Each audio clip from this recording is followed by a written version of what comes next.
everyone, నేను మీ English teacher. Welcome back to our channel. I hope everyone is doing well. ఈరోజు కూడా మీకోసం ఎంతగానో ఉపయోగపడే మరొక వీడియో. ఈరోజు వీడియోలో మనకి ఎవరైనా ఎదురు సమాధానం చెప్పినప్పుడు లేదా మనం చెయ్యొద్దన్న పనిని చేసినప్పుడు కొన్ని రకాల సెంటెన్సెస్ని యూజ్ చేస్తూ ఉంటాం కదా. సో వాటన్నింటినీ ఇంగ్లీష్లో ఈజీగా ఏ విధంగా చెప్పాలో క్లియర్గా కొన్ని ఎగ్జాంపుల్స్తో చూసేద్దాం. సో మీరైతే వీడియోని ఎక్కడ స్కిప్ చేయకుండా చివరి వరకు చూడడానికి ట్రై చేయండి. ఈ వీడియో గనక మీకు యూస్ఫుల్గా అనిపిస్తే, అలాగే ఈ వీడియో మీకు నచ్చినట్లయితే మర్చిపోకుండా ఒక లైక్ చేయండి. మీరు చేసే ఈ లైక్ ద్వారా ఈ వీడియో మరికొంతమందికి రికమెండ్ అవుతుంది. So please like this video and also subscribe to English teacher for more such videos. ఇప్పుడైతే ప్రీవియస్ వీడియోలో నేను మిమ్మల్ని అడిగిన 2 క్వశ్చన్స్ యొక్క ఆన్సర్స్ని చూసేద్దాం. ఫస్ట్ వన్ ఈజ్ ఉద్దేశం. ఉద్దేశం అనే పదాన్ని మనం ఇంగ్లీష్లో ఇంటెన్షన్ అని చెప్తాం. అదే ఒపీనియన్ అంటే అభిప్రాయం అని చెప్తాం. Now the second question is ఇప్పుడు కాదు తర్వాత వెళ్ళు. ఈ సెంటెన్స్ని ఇంగ్లీష్లో not now you go later ఈ విధంగా చెప్తాం. ఇప్పుడు మీకోసం ఈ వీడియోలో ఉండబోయే 2 క్వశ్చన్స్ ఏంటో తెలుసా? ఫస్ట్ వన్ ఈజ్ ఈ పిక్చర్లో కనిపిస్తున్నది మీ అందరికీ తెలిసే ఉంటుంది. దీన్ని చాలా రకాల వంటల్లో అలాగే స్వీట్స్లో కూడా వాడుతూ ఉంటారు కదా. So what do we call this in English? Let me know in the comments. Now the second question for you which is చెప్పింది వినకపోతే నువ్వు ఇక్కడి నుండి వెళ్ళిపో. ఈ సెంటెన్స్ని మీరు ఇంగ్లీష్లో ఎలా చెప్తారో తప్పకుండా కామెంట్ సెక్షన్లో కామెంట్ చేసి నాకు తెలియచేయండి. Please show your support with your likes and comments as always. ఇప్పుడైతే లేట్ చేయకుండా మన వీడియో స్టార్ట్ చేద్దాం. Let's get started. First sentence is ఏదైనా చేసే ముందు ఆలోచించు. ఇలా చెప్తూనే ఉంటారు కదా. దీన్ని ఇంగ్లీష్లో think before doing anything or you think before doing anything ఈ విధంగా చెప్తాం. For example, it is not good for you to do what you like without thinking. It is not good for you to do what you like without thinking. అంటే ఏది ఆలోచించకుండా నీకు నచ్చింది చేసేయడం లేదా నీకు నచ్చింది చేయడం నీకు మంచిది కాదు అని. ఇంకొక example, why do you do such things without thinking? Why do you do such things without thinking? అంటే నువ్వు ఇలాంటి వాటన్నింటినీ లేదా ఇలాంటి పనులన్నీ ఆలోచించకుండా ఎందుకు చేస్తావు అని.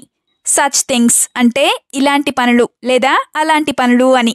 వితౌట్ థింకింగ్ అంటే ఆలోచించకుండా అని.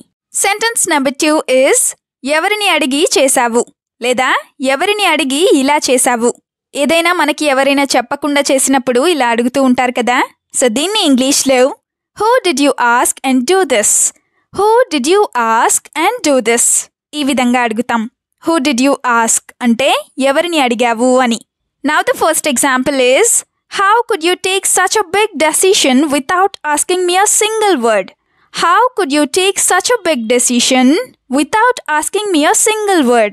అంటే నువ్వు నన్ను ఒక్క మాట కూడా అడగకుండా ఇంత పెద్ద నిర్ణయం లేదా ఇంత పెద్ద డెసిషన్ని ఎలా తీసుకున్నావు అని. Now the second example is I don't like that you don't ask me anything. I don't like that you don't ask me anything.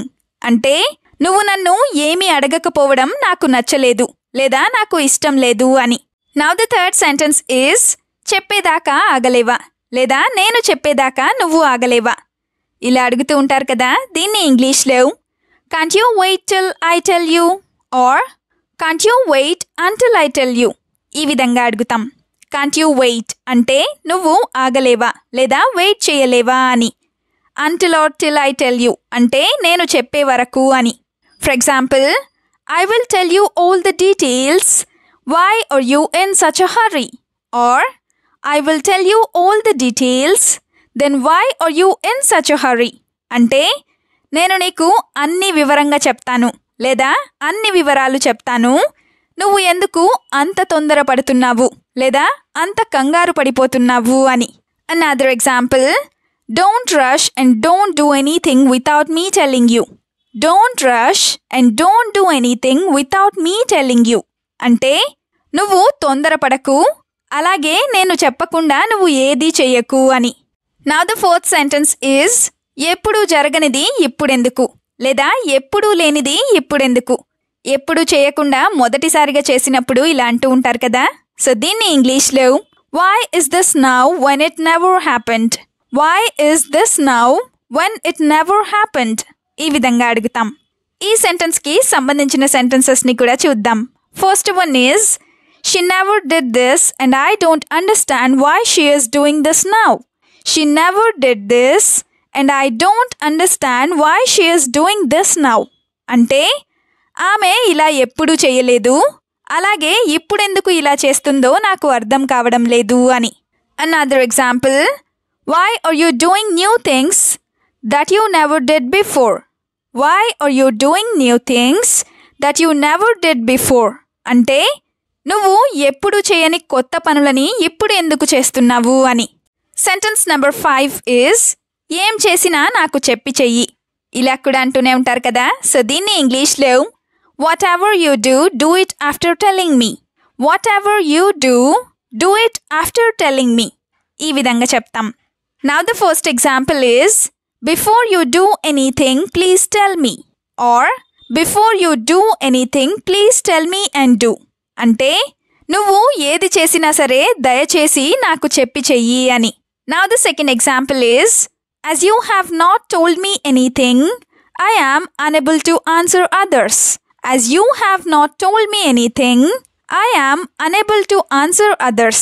అంటే నువ్వు నాకు ఏమీ చెప్పకపోవడం వల్ల లేదా నువ్వు నాకు ఏమీ చెప్పనందున నేను ఇతరులకు సమాధానం చెప్పలేకపోతున్నాను అని.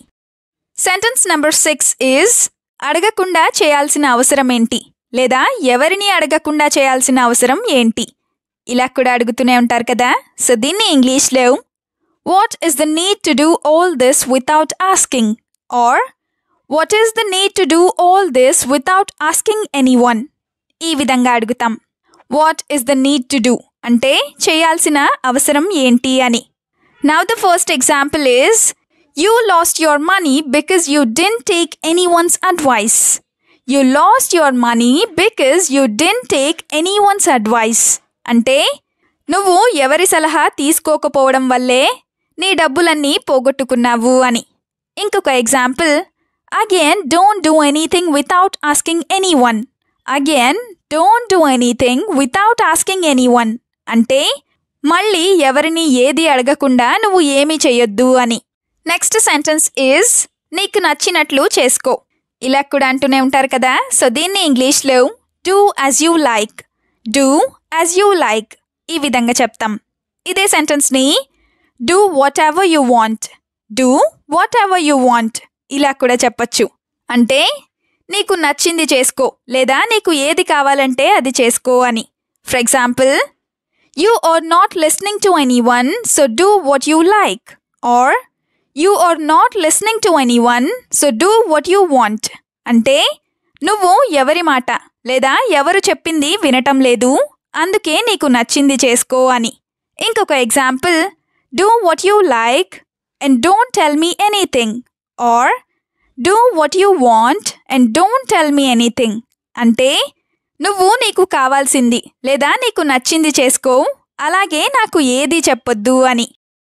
Now the last sentence is చెప్పేది అర్థం చేసుకోవడానికి ట్రై చెయ్యి. దీన్ని కూడా చాలా ఫ్రీక్వెంట్గానే యూస్ చేస్తూ ఉంటారు కదా. సో దీన్ని ఇంగ్లీష్లో try to understand what I am saying. Try to understand what I am saying. ఈ విధంగా చెప్తాం. ఈ సెంటెన్స్కి సంబంధించిన సెంటెన్సెస్ని కూడా చూద్దాం. First one is whatever I say is for your good so understand. Or whatever I say is for your good so understand me. అంటే నేను ఏది చెప్పినా కూడా నీ మంచి కోసమే చెప్తాను, కాబట్టి నువ్వు నన్ను అర్థం చేసుకో అని. Now the example number 2 is it will be good for you if you understand what I said. It will be good for you if you understand what I said. అంటే నువ్వు గనక నేను చెప్పింది అర్థం చేసుకున్నట్లయితే నీకే మంచి జరుగుతుంది అని. వీడియోని ఎండ్ వరకు చూసినందుకు థ్యాంక్ యూ సో మచ్.